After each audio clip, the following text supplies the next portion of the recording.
Donc, aujourd'hui, thématique super simple. Elle est inscrite ici pour préparer sereinement le prochain incendie OVH.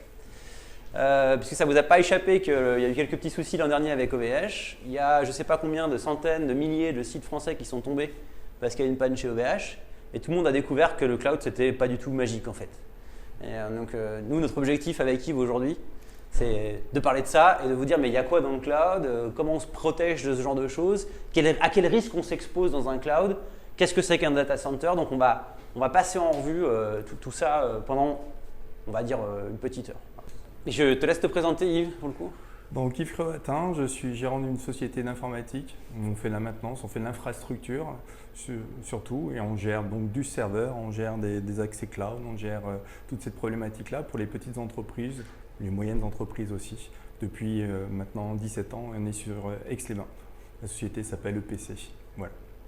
Et donc Jérôme, moi je suis le fondateur de Skiply, on fait surtout des objets connectés, mais on est des très gros consommateurs de cloud pour le coup, même si on a un petit serveur pour s'amuser dans les bureaux, mais voilà, globalement on fait ça. Et je viens du monde du hardware, je ne suis pas un ingénieur informaticien à la base, et donc c'est aussi l'occasion de parler un peu de hard ce soir.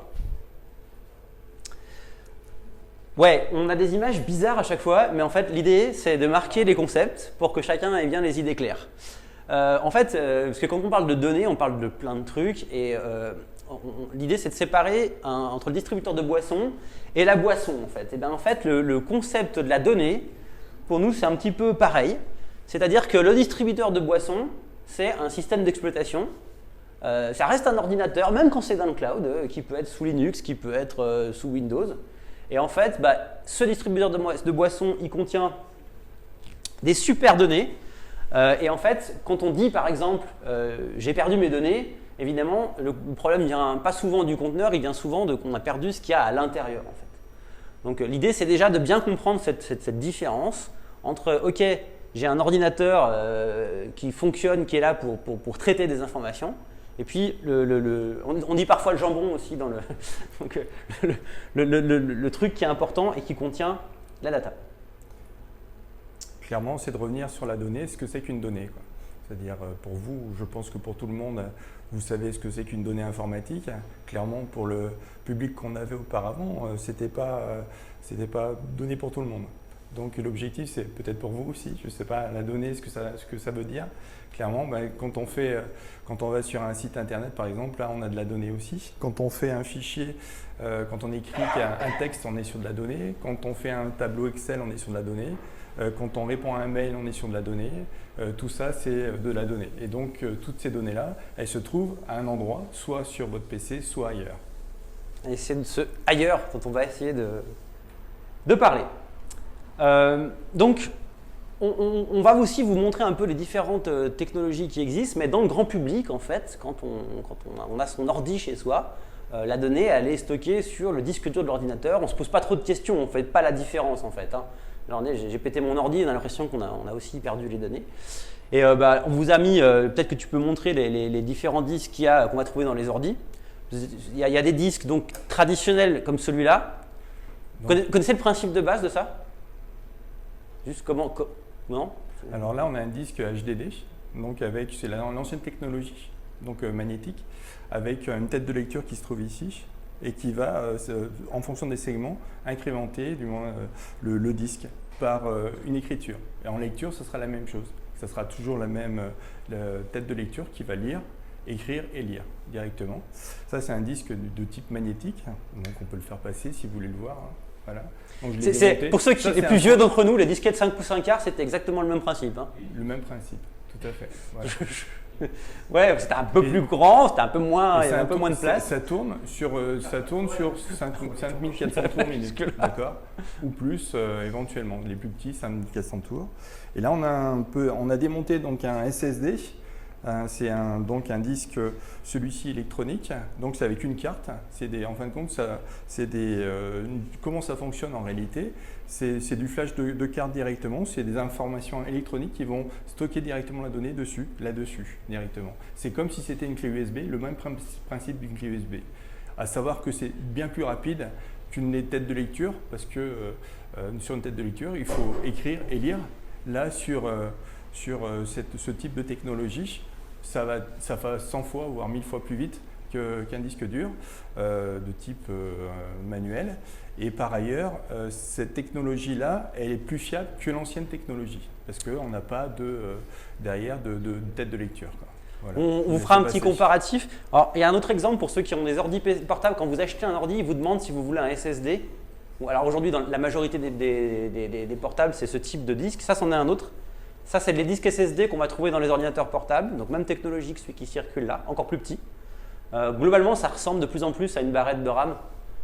Et on verra que même pour les serveurs, vous verrez que pour ceux qui veulent après passer au cloud, par exemple, l'hébergeur, il vous demande quel type de techno vous voulez. Et vous verrez qu'il y a des différences et on peut encore choisir entre si on veut des disques SSD ou si on veut des disques traditionnels qui ont d'autres avantages, notamment en termes de volume, mais ça, on y reviendra. Globalement, ça, c'est quand même très robuste. On le voit tous avec les clés USB. Et on sent bien que là, il y a de la mécanique et que ça bouge. Donc ça, typiquement, quand ça bouge et que ça tourne très vite, s'il y a quelqu'un qui se coud, on se dit ça va rayer, quoi. Je ne vous le ferai pas tomber celui-là. Voilà. Si vous le faites tomber, il y a des risques. C'est mort. Si vous faites tomber quand même un SSD, il y a moins de risques. Et alors là, on va venir sur des choses quand même, reparler des autres. Donc je vous rappelle, le distributeur, les canettes. Mais c'est important de comprendre aussi comment fonctionnent les hôtes. Qu'est-ce qu'on appelle un hôte? C'est qu'est-ce qui va contenir en fait. C'est dans quoi on va mettre soit ce disque dur-là, soit ce disque dur-là. Alors, grâce à Yves, on a du matériel. Alors, moi, j'ai amené mon petit matériel. Alors non, déjà, tu me le casses pas. C'est genre là, sinon. Vas-y. Bing. Voilà. Donc, voilà dans quoi on met les disques. Alors là, on est à gauche, on est sur ce qui est un peu personnel. D'accord? Donc, évidemment, le disque, ça peut être dans un ordinateur. Ça peut être des disques durs externes. Ça, c'est des disques robustifiés, on dit. Enfin, c'est résistant au feu dans une certaine mesure et au choc, par exemple. Et à droite, on va être sur des gammes qui vont se rapprocher de ce qu'on va appeler un serveur. Alors, on va essayer de démystifier le mot serveur, mais où globalement, donc ça, vous en avez un là, c'est un NAS.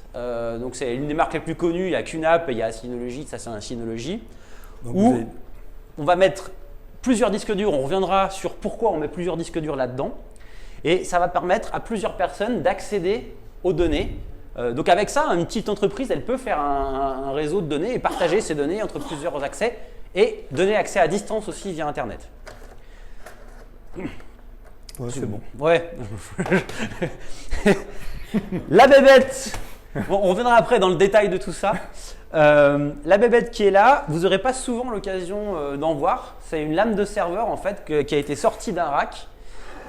Donc en fait concrètement, si vous allez dans n'importe quel data center, y compris chez OVH, chez Google ou ce que vous voulez, finalement c'est un empilement de lames comme ça. Et en fait, ce qui est intéressant, c'est de bien comprendre, vous voyez, en partant de l'ordi pour aller au serveur, qu'est-ce qui va faire la différence en fait et qui va faire que quand elle est là-dedans, la donnée est globalement plus disponible et plus en sécurité que quand elle est dans votre ordi quand vous allez sur la plage avec une jolie photo pour Instagram. Juste un exemple, vous voyez qu'ici sur le serveur, alors après on vous donnera accès, là c'est moi qui suis moins à l'aise. Vous voyez, il y a plusieurs, il y a plusieurs alimentations en fait, donc c'est des alimentations redondantes. Donc en général, la bonne pratique, c'est qu'on ne va pas l'alimenter avec la même source. Donc dans un data center, il y a plusieurs sources d'alimentation électrique, y compris au niveau de tension. D'ailleurs, il y a des lignes séparées qui arrivent. Donc s'il y a même un incident sur un poste électrique, la deuxième alim, elle prend le relais. Donc ça, c'est l'exemple de à quoi va servir un serveur. Et vous verrez aussi que sur un serveur, des emplacements disques, il y en a combien? 4 sur celui-là. T'en as un là. Donc c'est pas le même format. Vous voyez que là, c'est des disques qui sont un peu plus petits. Alors ils sont vissés là. C'est 2.5. Voilà, c'est un format plus petit. Mais vous avez aussi plusieurs disques. Juste, je reviendrai sur ces histoires je crois qu'on revient après là-dessus plus en détail sur pourquoi plusieurs disques et puis qu'est-ce qu'on fait avec ça. Mais voilà, ça vous donne une idée un peu de l'importance aussi ok, il y a la techno de disque dur et dans quoi on va mettre tout ça. Ça vaut 250 balles sans les disques durs. Donc si vous prenez 2 disques durs NAS avec, à la fin ça vous revient à 500-600 euros. Ça c'est 5 000 euros. Ça c'est un peu plus cher. Voilà. Un peu plus lourd aussi à transporter dans une voiture, mais oui. Voilà. On se balade rarement avec. Évidemment, ça c'est mis dans des armoires spéciales, ça chauffe énormément. Ça aussi, si ça vous intéresse, tout ce qui est techno data center, c'est sûr qu'à partir du moment où vous avez 2 ALIM, 2 transfos, plein de disques durs, vous voyez, il y a une pile de ventilo qui est là, donc ça chauffe beaucoup. Impérativement, un climatiseur à côté, voire oui, c'est ce qu'il faut, une clim à l'intérieur de la baie directement, voire une clim directement dans la pièce pour pouvoir éviter toute augmentation de la chaleur dans la pièce. Et puis souvent, évidemment, après, ça s'accompagne d'autres équipements. Quand on a un serveur comme ça, en général, on a un onduleur. Donc il y a des très gros onduleurs qui sont capables de tenir. L'onduleur, c'est quoi? C'est en cas de coupure de courant définitive. Donc admettons que les deux, tout est en rade. Théoriquement, ça peut encore fonctionner un certain temps de manière complètement autonome, sur batterie en fait. L'objectif de l'onduleur, c'est simplement de pouvoir arrêter correctement le serveur pour éviter qu'à un moment donné, il s'arrête. Voilà. C'est l'objectif de l'onduleur par rapport à un serveur, par rapport à un PC, par rapport à tout ce que vous avez en fin de compte comme outil informatique. L'objectif, c'est d'arrêter correctement votre outil. En gros, l'ingé infra, il a le signal qu'il y a un problème, il a le temps grâce à l'onduleur, il va sur le système, il va l'arrêter correctement. C'est un peu comme on vous dit, il ne faut pas débrancher. Enfin, à l'époque, avec les PC fixes, c'était encore pire. Si vous débranchiez la prise pendant que le truc écrivait, globalement, vous perdiez des données. Bon, là, c'est la même idée. C'est de dire j'ai le temps de faire une procédure correcte avant d'éteindre. Voilà. Puis les onduleurs aussi aujourd'hui permettent de gérer la tension, les hausses de tension, comme je disais tout à l'heure, ça permet de limiter ça aussi. Pas tous, mais certaines prises, d'ailleurs on n'a pas d'onduleur, mais certaines prises permettent de le faire. Et donc en fait, juste le fait de parler de ça et des technologies, ça va permettre de comprendre en fait les différents risques. Donc on a plusieurs catégories de risques, on va essayer de les évoquer rapidement. Qui permet aussi de comprendre comment on va faire un choix entre avoir un data center chez soi, mettre des données dans le cloud, utiliser les ordis. Et donc, on vous avait fait un état rapide de ces différents risques. Et on va parler du premier risque, mais qui est lié essentiellement là à des choses qui ne sont pas techniques. Alors, en gros, à du vol de données. Donc, quelqu'un qui veut accéder à vos données et qui veut vous piquer vos données. Et puis, on parlera aussi de tout ce qui est accès fortuit aux données. Je reviendrai là-dessus. Mais avant, on a une question. Qui ici, sur son ordinateur, a chiffré ses données sur son disque dur? Voilà. Alors, c'est assez naturellement divisé en deux. Je m'attendais à cette répartition. Et en fait, je vais vous raconter une histoire du vécu, mais tu avais la même dans un autre domaine. On l'a tous à peu près vécu quand on a travaillé là-dedans. Moi, j'ai un ami qui donnait des ordinateurs, un médecin, qui une fois que ses ordi étaient vieux, il les filait à des associations. Et évidemment, lui, il n'avait pas le réflexe de formater son disque, quoi. Donc, il balançait ses ordi aux associations avec tous les dossiers médicaux des patients accumulés, souvent pendant 10 ans, parce que les gars, ils ne changeaient pas souvent de PC. Et vous voyez, c'est un bon exemple de dire, OK, et il nous disait, ouais, mais je ne vous donne pas mon login, mon mot de passe. Alors, juste un truc, quand même, qu'on va tout de suite vous mettre tous à l'aise. Le login mot de passe, par exemple, sous Windows, ne sert à rien et surtout pas à chiffrer les données.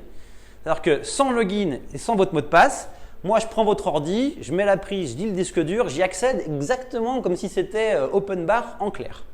Donc, si vous prenez votre ordi et que vous pensez, en n'ayant pas chiffré vos données qu'elles sont en sécurité, c'est totalement faux. Donc, c'est très important d'y réfléchir. Alors après, tout dépend. Si vous avez un ordi que finalement vous mettez juste ça vous sert de terminal d'accès, c'est pas très grave.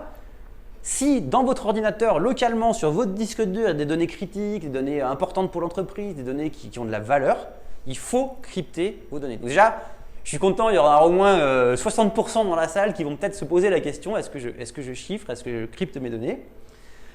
Donc là, ce qu'il faut retenir, c'est que données pas cryptées, libre accès. Et la bonne nouvelle, c'est qu'il y a quand même, alors je connais très mal l'environnement Mac, mais il y a sûrement des équivalents. En tout cas, sous Windows, il y a un truc qui s'appelle BitLocker qui fait ça pour vous.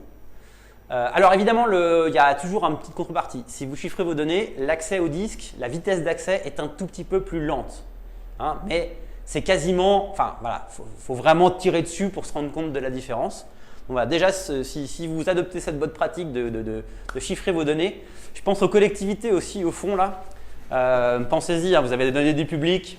Ouais, tout le mec tout au bout là. Voilà. Ça coûte pas cher, ça coûte même rien, mais bon, faites-le quoi. On va aussi parler. Oui. Dans le même principe, en fin de compte, moi, c'était la société donnait ses ordinateurs aussi, des ordinateurs qui étaient en fin de vie pour des écoles. Et donc, le même principe aussi, c'est-à-dire qu'il y avait encore les données dessus, c'était pas formaté. Et on pouvait impérativement regarder clairement les données qu'il y avait dessus. Voilà, même problème. Bon, c'était bien de les récupérer, mais… Mais c'est vrai dans les deux cas. Vous voyez que là les cas qu'on évoque, hein, c'est des accès fortuits, c'est-à-dire qu'on a les données, mais il n'y a personne qui a volé l'ordinateur, c'est un truc volontaire. Par contre, quand on vous vole votre ordi, c'est la même idée, quoi. Sauf que là, pour le coup, les gens ils vont chercher un petit peu, quoi. Il y a des données sensibles auxquelles ils vont pouvoir accéder. Le deuxième risque dont on va parler, c'est les pannes matérielles. Un truc, en fait, la panne va arriver, il y a une probabilité égale à 1 que vous ayez une panne. C'est qu'une question de temps, en fait. Je vois les techniciens qui rigolent, mais ça arrivera. Mais parfois, on est épargné pendant 10 ans et puis pas de bol le coup d'après. Quand j'ai acheté ce NAS, là, je suis tombé en panne au bout de 25 jours. Disque dur neuf, super qualité et tout. Ça m'était jamais arrivé de ma vie. Voilà. Mais j'étais vachement content d'avoir un deuxième disque, donc j'expliquerai à quoi servent les différents disques. Pour faire ça. Donc la panne matérielle, ça arrive. Et là, c'est ce que Yves expliquait très bien tout à l'heure. Il y a des gros écarts en fait. Alors je suis désolé, c'est un peu obscur, mais ça, en gros, ce qu'il faut retenir, c'est que le taux de panne de ces disques-là, que vous avez vu, est très très très inférieur au taux de panne de ces disques magnétiques. Parce que là, c'est pièces mécaniques en mouvement, c'est magnétique, etc., etc. Voilà. Et il y a aussi les problèmes de temps d'accès, bien sûr, c'est plus long. De toute façon, on entend au bruit, hein, ça siffle, hein. Voilà, qui se balade. Donc, c'est vrai aussi que ça, quand vous aurez des choix à faire, même quand vous passerez dans le cloud et que l'hébergeur vous demandera est-ce que vous voulez un SSD ou un HDD, vous paierez plus cher ce type de disque, puisque ramener au mégaoctet, c'est encore plus cher aujourd'hui d'acheter ça. Mais par contre, en termes de fiabilité, c'est plus important. Et c'est là qu'on va commencer à parler d'un sujet intéressant, c'est la redondance. Et vous allez me dire pourquoi cette illustration pas terrible. C'est parce que… alors là, on va rentrer dans un truc, vous pourrez toujours impressionner les copains dans les salons, ça s'appelle le RAID. En fait, le RAID, c'est la façon dont on va mettre des disques, on va les associer pour garantir soit plus de stockage, soit plus de fiabilité, soit les deux. Et là, pour ceux qui voulaient un peu de technique, on va commencer à en parler. Donc, comment ça marche ? Typiquement, ça c'était un tweet de OVH avant l'incendie, hein, où il nous expliquait pourquoi en fait, même en cas de panne, grâce au RAID, il n'y avait aucun problème. Bon, on a vu le résultat, hein, il y a eu quand même pas mal de problèmes. Donc, c'est quoi le RAID ? On va parler de la première configuration. J'ai un seul disque dur. Bah voilà, quoi. Il claque. Hein, on ne va pas en parler, c'est vite fait. Maintenant, j'ai deux disques durs. Et donc, quelle stratégie je vais adopter pour fiabiliser ma donnée ou pour stocker plus ? J'ai deux options. Soit je me dis j'ai deux disques durs. Alors, je vous l'avez tous fait quand on a des ordi à deux disques durs. Hein. Donc, on en met un avec le système d'exploitation Windows et puis un où on met la donnée dessus. En général, on fait comme ça. Donc ça, bon, bah, c'est pas du tout du RAID, c'est juste qu'on additionne les capacités de stockage. On n'a rien gagné. Mais dans les serveurs, et quand on veut assurer un minimum de disponibilité de la donnée, une des solutions, ça peut être finalement de copier en permanence le contenu de mon disque 1 sur le disque 2. On le voit très bien. Ce qui est le cas ici. Voilà, on le voit très bien. Attends, si tu veux, je vais le… Non, c'est dans l'autre sens. Ouais, c'est ça. Donc là, il y a deux tiroirs. C'est exactement les mêmes disques. Et pour le coup, à chaque fois que vous mettez une donnée sur cet engin, il va dupliquer la donnée sur chacun des disques.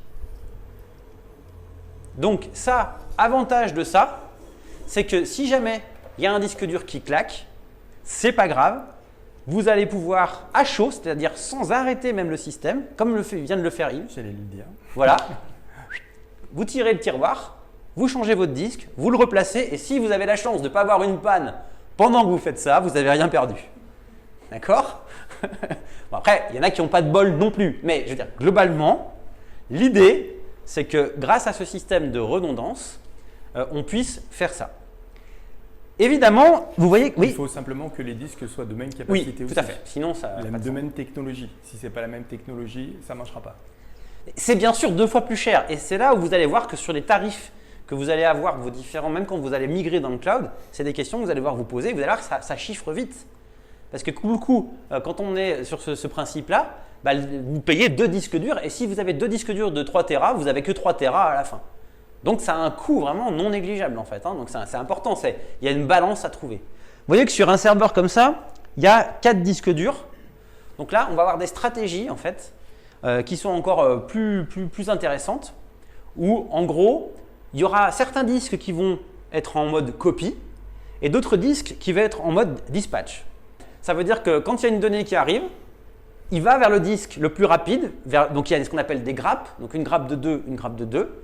Il dispatch, donc ça va plus vite, et après il copie les données sur la grappe. Donc en gros, on se retrouve avec 2 disques qui ont le même contenu, 2 disques qui ont le même contenu, et la donnée elle est répartie entre les deux. Donc ça permet d'aller plus vite, ça va 2 fois plus vite maintenant. Alors ça c'est très théorique, mais disons que ça va plus vite que s'il y avait qu'un disque, et ça reste secure en copiant les disques. Donc la config de 4, c'est du RAID 5 si je ne dis pas de bêtises, ça, ce que je viens de décrire. C'est un grand classique le RAID 5, enfin en tout cas moi, nos serveurs chez nous, ils sont en RAID 5, mais tu peux aller plus loin, il y a du RAID 10, il y a du… Voilà. Et ouais, ça on va insister, tu le dis souvent Yves, je vais te laisser le dire.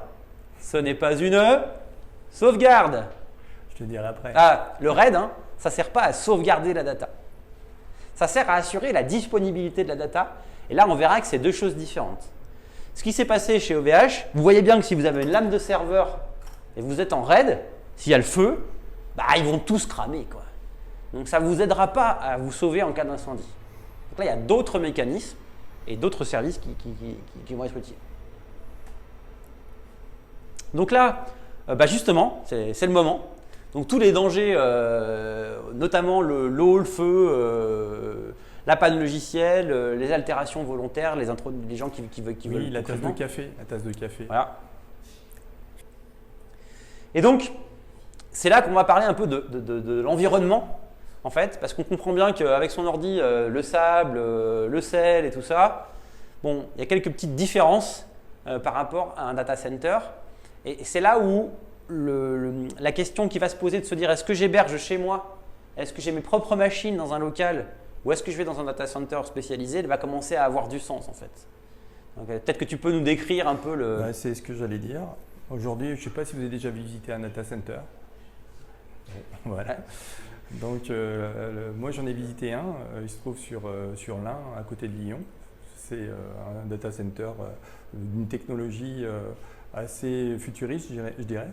Donc il est un peu enfoui pour éviter qu'un avion tombe dessus déjà. Donc c'est comme un blocos à la base. La technologie surtout c'est sur l'aération, c'est-à-dire qu'il y a une aération constante des locaux de manière à ce que la température soit entre 17 et 20 degrés. Que derrière donc, les principes de stockage et d'utilisation donc, de ces différents serveurs sont limités, c'est-à-dire que vous prenez de la data, vous achetez de la data, de la donnée, mais sur un endroit bien précis du serveur. Donc vous n'avez accès simplement à cet endroit-là pour vous, si vous êtes technicien. Et vous pouvez y accéder uniquement si vous avez l'autorisation des personnes qui sont ici, qui sécurisent le data center. Donc vous avez des entrées bien sûr avec carte magnétique, avec toutes les possibilités qu'il peut y avoir de sécurité aujourd'hui, barrières, etc. Vous n'entrez pas comme ça dans un data center. Si vous avez besoin éventuellement de changer un OS, c'est comme ça, quoi. Maintenant, la plupart des data centers aussi, c'est pour des clients qui sont à distance, donc ce n'est pas vous qui allez faire directement la gestion de la technologie, donc vous allez avoir des ingénieurs sur place qui vont faire ça pour vous directement. Mais vous avez un SaaS quand même d'entrée, vous ne pouvez pas y accéder comme ça. Mais c'est intéressant ce que dit Yves, parce que souvent on a l'image du cloud où finalement c'est tout inclus, mais on a aussi des gens qui vous louent des emplacements, et si vous avez des ingénieurs infra qui veulent y aller, ils peuvent le faire, quoi. Ils peuvent le faire, c'est-à-dire que nous, on peut y aller directement si on a pris cette formule-là. Tout à fait. Vous savez qu'aujourd'hui, Google construit ses data centers proches des centrales hydrauliques, hein, donc il y a aussi des considérations bassement matérielles. Ça consomme énormément d'énergie, c'est extrêmement complexe à refroidir. Il y a même et ouais, aussi… et puis il y en a qui se servent de ça aussi pour faire du chauffage. Il y a vraiment c'est des vrais enjeux. C'est pour ça qu'on dit souvent le cloud, machin, nuage, mais l'image est assez fausse en réalité. C'est du gros hard qui tâche et qui chauffe, quoi. Mais d'ailleurs, en général, les alimes redondantes, voilà, sont sur réseau plus groupe en fait. En général, la séparation d'alimentation, elle est faite comme ça. Par ailleurs aussi, pour alimenter, pour la donnée, il faut aussi de la fibre. Donc vous avez plusieurs arrivées de fibres et plusieurs sorties. Donc à minima, il y en a 2 voire 3 et en sortie pareil. Pour éviter donc tout problème d'arrêt du serveur, des serveurs. D'ailleurs, on reparlera de ça après aussi dans le choix d'un hébergeur cloud, parce qu'il faut savoir que ça, il y a des infos, il y a des hébergeurs qui sont transparents, d'autres qui ne le sont pas du tout. Et donc, bien comprendre ce qu'on achète, et souvent ça fait aussi le prix, c'est important en fonction de la criticité des données qu'on veut y mettre, quoi.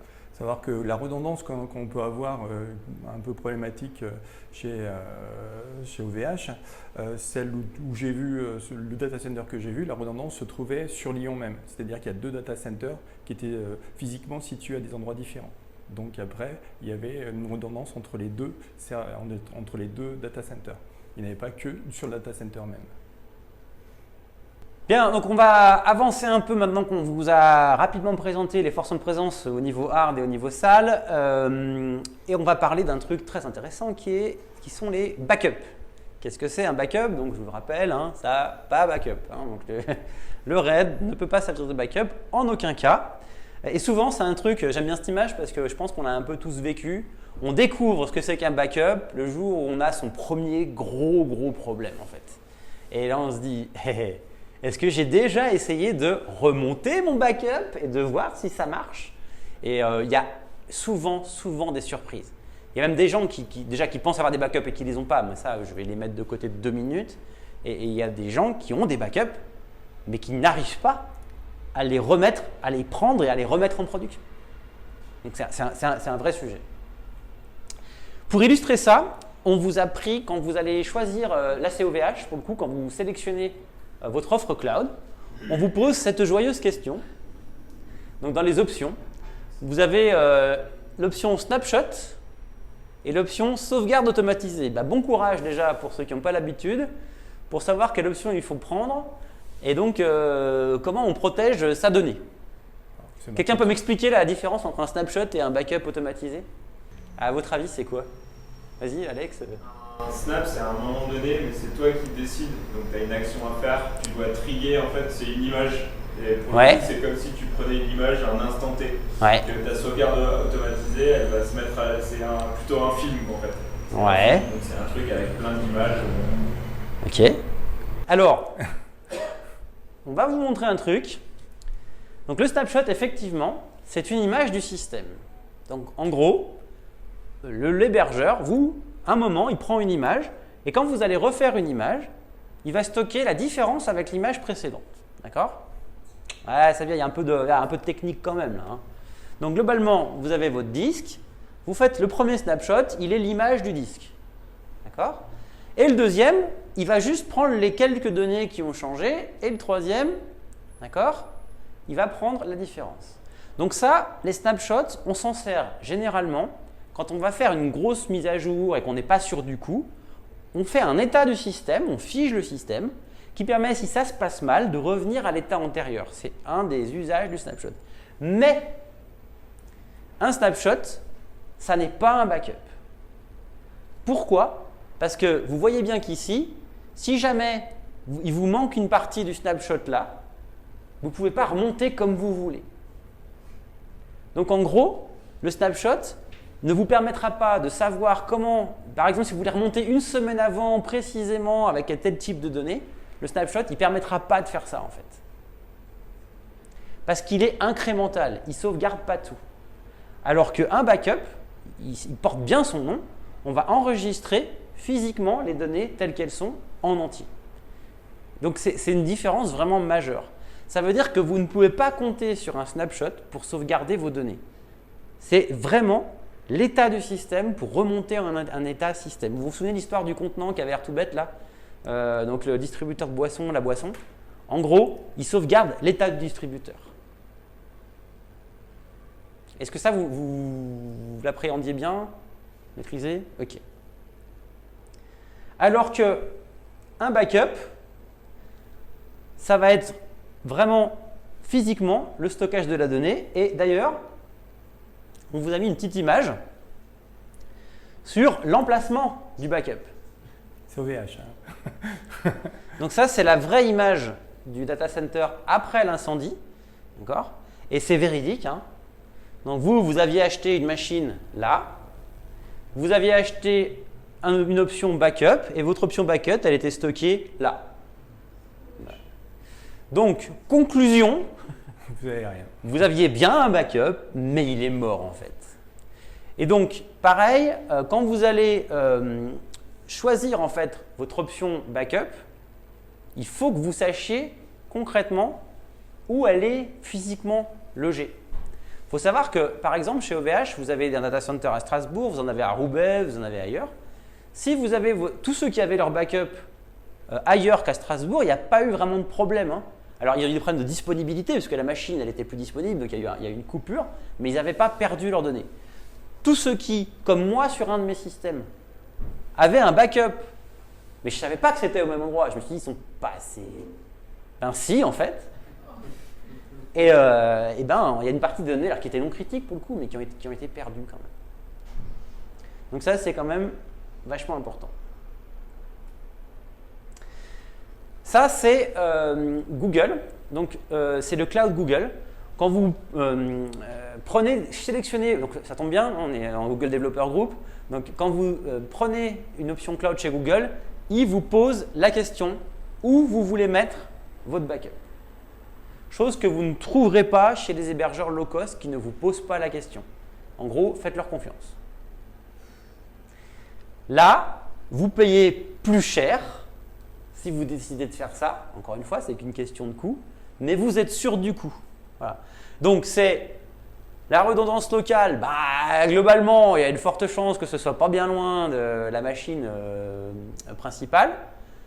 Ensuite, par zone, ça veut dire qu'ils vont séparer sur des zones qui, théoriquement, par exemple, en cas d'incendie, ne seront pas touchées de la même manière. Et puis, géo-redondante, bah là, c'est l'option Gold. Je te disais tout voilà, l'option Gold, c'est ailleurs.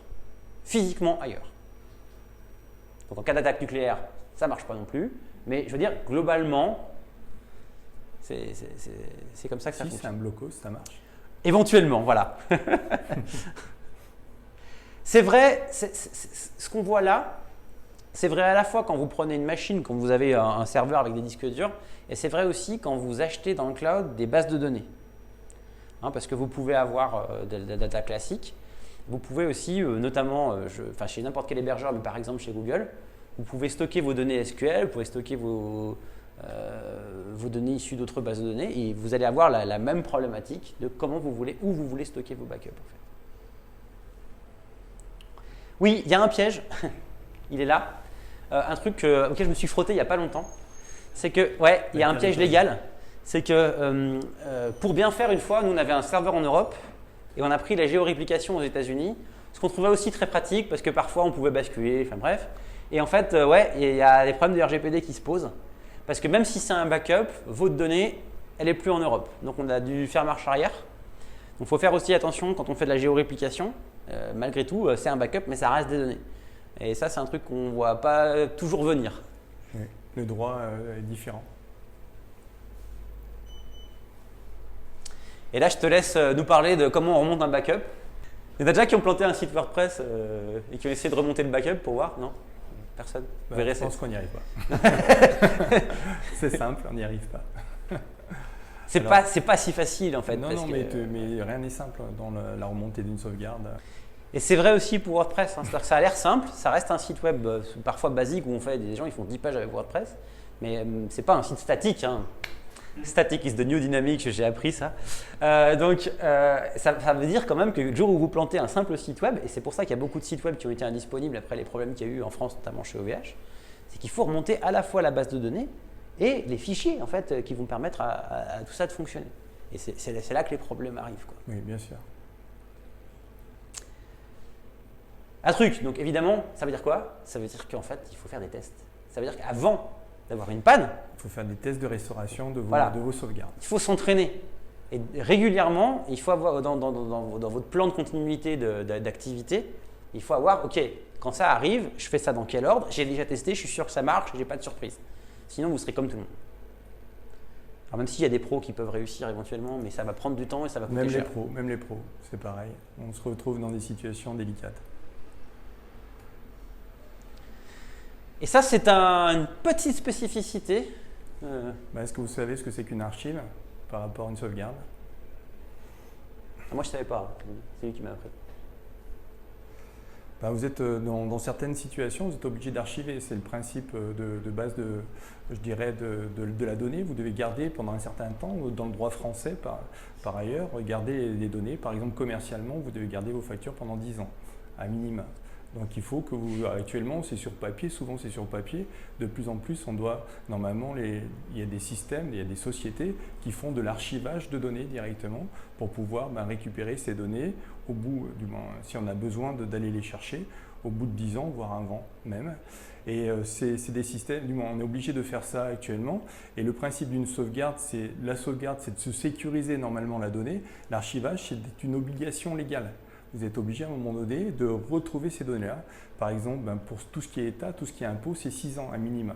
Donc si vous avez un contrôle fiscal ou autre chose, vous êtes obligé de remonter vos données d'il y a 6 ans, impérativement. 7 ans, ce n'est pas une obligation.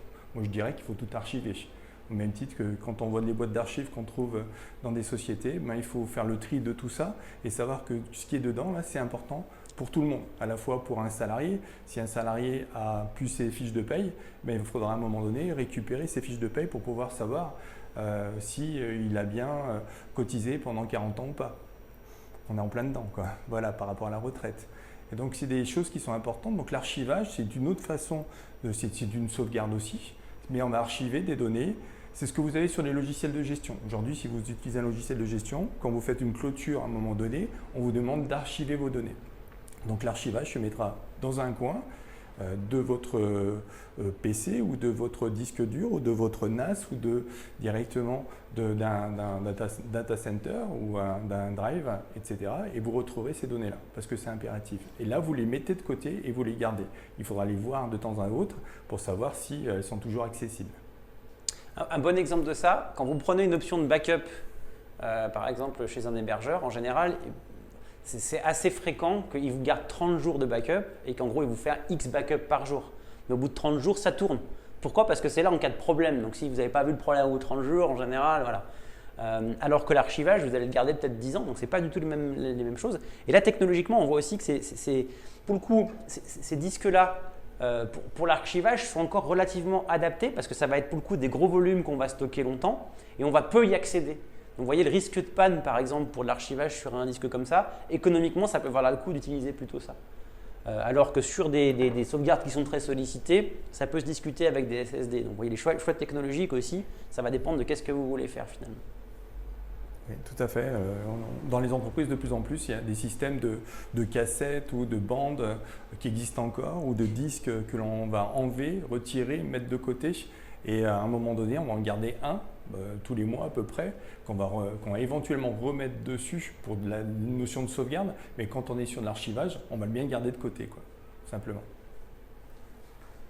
C'est de la sécurité, encore une fois.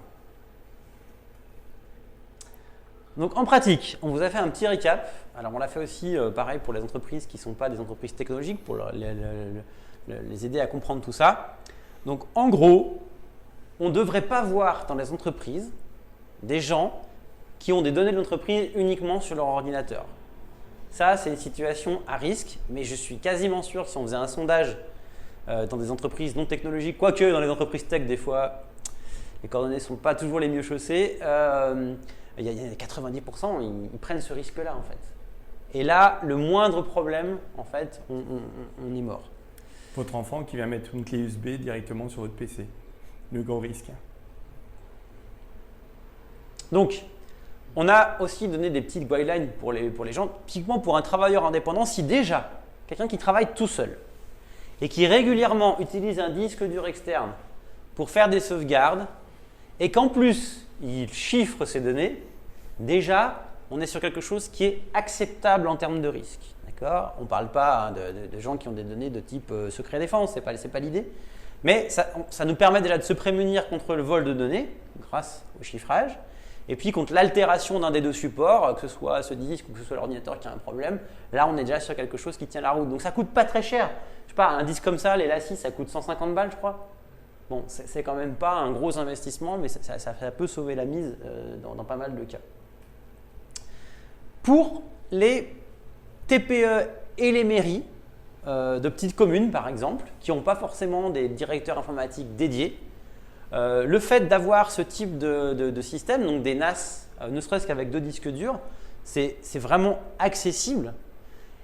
On couple ça n'empêche pas, rappelez-vous, hein, le RAID n'est pas un système de sauvegarde, donc on couple ce NAS avec un disque dur externe de sauvegarde, on chiffre le tout, et là on est sur quelque chose qui en termes de disponibilité est quand même assez robuste et suffit pour des structures, on va dire, je ne sais pas, de moins de 10 salariés. 5 personnes, voilà. 5-10 personnes. Quoi. Exactement. Et la question de l'accès externe se pose. Pourquoi ? Parce que sur un NAS comme ça, même si vous en avez, je ne sais pas s'il y en a qui en ont à la maison, mais on peut accéder aux données depuis l'extérieur. Donc quelque part, on peut avoir son propre cloud stocké à la maison. Alors c'est cool. Le petit downside, c'est que là, on ouvre une brèche. À partir du moment où vous allez, je pense aux mairies notamment, vous allez mettre ça sur Internet et si vous ne savez pas ce que vous faites en termes de sécurité, là, il y a d'autres problèmes qui vont se poser mais qui ne sont pas liés aux moyens de stockage, qui sont liés à comment je me prémunis des attaques. Le grand classique, hein, vous connaissez tous Shodan ? Non. Oui, non ? Qui ne connaît pas Shodan ? Ah, quand même. Shodan, c'est un truc que je vous invite à aller voir. C'est un moteur de recherche qui est tenu par des chercheurs en sécurité et qui permet de voir sur une carte quels sont les gens qui connectent des caméras, des NAS, dans vos voisins par exemple, ou dans les gens qui, voilà, ou une entreprise, et qui référencent les failles en fait, connues, faciles à exploiter sur ces différents matériels. Et vous allez voir que c'est assez hallucinant. Je ne vous en dis pas plus, mais vous pouvez aller voir. C'était en libre service. Voilà, alors le grand classique, c'est le mot de passe par défaut. Le grand classique, c'est les caméras de sécurité. Admin. Voilà, admin, et les gens les mettent en accès à Internet. C'est là qu'on découvre qu'il y a des gens qui mettent des caméras dans leur chambre. C'est une mauvaise idée. Donc ça a un autre risque de ce genre de choses. Et c'est là aussi, on y reviendra, que des clouds sécurisés vont apporter des garanties supplémentaires. Parce qu'évidemment, quand vous stockez, que ce soit d'ailleurs avec un professionnel ou que ce soit sur un cloud tout inclus, en général, quand même là-dessus, même sur un système comme ça, on peut mettre un firewall aussi devant, un pare-feu, qui permettra de limiter les accès déjà. Mais ça, je pense qu'on refera des interventions là-dessus qui sont un peu plus ciblées. Alors tout ça, au fait, tous ces principes qu'on a vus là, bien sûr, il y a des logiciels qui permettent d'organiser votre sauvegarde et de les restaurer. Donc, c'est pas vous qui allez faire ça tous les jours et dire je vais copier telle donnée ou telle donnée, quoi. Et puis la dernière option, c'est soit d'avoir, encore une fois, là, pour le coup, de louer une partie de data center ou soit d'utiliser des systèmes. Je prends Google Drive qui n'est jamais qu'un stockage cloud, hein, ça ne porte pas d'autre nom. Juste un truc très drôle aussi qui me fait bien marrer, des gens qui stockent sur Google Drive et qui synchronisent avec leur ordi, et puis leur ordi il n'est pas chiffré. Bon voilà, la faille elle est là aussi, donc attention, c'est pas parce que vous êtes sur le cloud que vos données, comme elles sont synchronisées chez vous, elles sont aussi accessibles. Donc, attention à ce genre de petits trucs. Et puis il y a un autre truc terrible avec le cloud. Alors nous on est, comme beaucoup je pense ici, full cloud à tous les niveaux chez Skiply.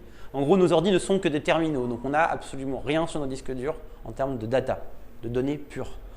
Par contre, la dérive de ça, c'est que les mots de passe, s'il y a quelqu'un dans l'équipe qui a mal sécurisé son compte ou qui a écrit son mot de passe, comme j'ai vu à l'hôpital de Chambéry l'autre jour, écrit sur l'écran, là par contre c'est open bar, quoi. Donc c'est aussi des changements d'habitude, c'est-à-dire qu'à partir du moment où on va migrer son entreprise dans le cloud, faut se rappeler quand même que celui qui a la clé d'entrée, il a la clé d'entrée à pas mal de trucs et il peut y accéder de chez lui. Un temps on disait d'Ukraine, de Russie, maintenant on dit plus trop ça, mais je veux dire il y a pas mal d'attaques qui viennent de l'extérieur. Et puis, donc ça c'est pour les next steps des professionnels. C'est de montrer que dans le cloud aussi, il y a des schémas extrêmement complexes en fait. Non, mais ce qui est intéressant, c'est de voir aussi que comment à la fin, ces architectures-là aussi peuvent devenir extrêmement complexes parce qu'on peut avoir des systèmes complets avec des régions différentes. Donc là, il y a une région active et une région stand-by où non seulement on a des disques durs redondants, mais on a tout un tas de systèmes qui sont redondants en fait. Et donc, on va avoir des chaînes complètes qui vont être dupliquées pour qu'en cas de problème, il n'y ait pas de coupure de service. Donc ça, vous irez demander à Alex tout ça, comment ça fonctionne là, ceux que ça intéresse. Et donc, on va répliquer à la fois des bases de données, on va répliquer aussi ce qu'on appelle des instances de serveurs en fait. Voilà. Et donc là, les possibilités, elles sont assez infinies, quoi. Donc ça peut aller très très loin. Voilà ce qu'on voulait vous présenter aujourd'hui sur ces différents aspects.